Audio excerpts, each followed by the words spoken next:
Nangita na po tagsudan mga inahan sa pagkasya sa 100. Gabi mga inahan, hunahuna ko saan sudan ano ani. Na 100 lang akong kwarta. So magpalit ako naman.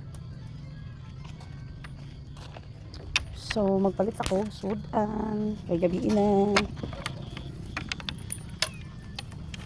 Mango di mo Max. Alright, traffic.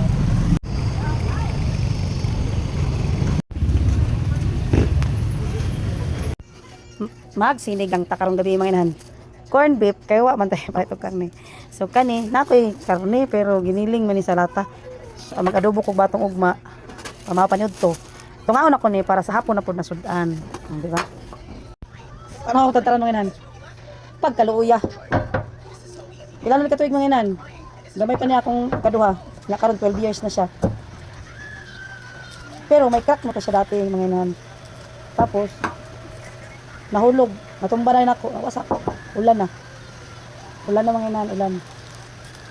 Wala pa akong dalagang isa, ulan na. So magluto lang tag sinigang ani nga corned beef. Pagkasyahon na so ang 100, pero sobra gyapon 100 ang tinaguan sa GCash aw paksit ay. Kulang dito tong sudan niya, sudan para sa buntag na pod.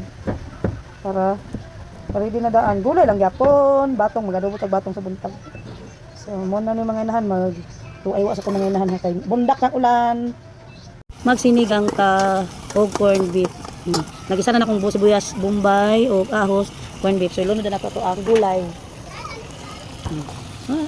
Itong gulay kay para sa panihapon ng mga inahan para na atay sudan. So nya na pod.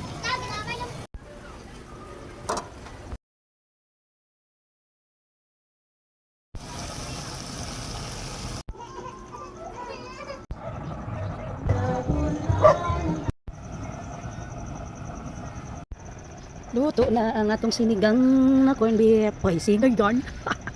Luto na mga inahan. So, okay na ni. Muntik nang makalimutan ng ating Pagkaluya sinigang sa mix. tadtaran mo na lang gud tayo ni nabilin mga inahan.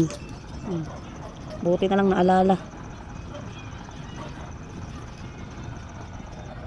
Di ba klaro? Tapos may mga unsa sa loob. Kahit taliksik, tapos kami lang. Mga on na ta mga inahan.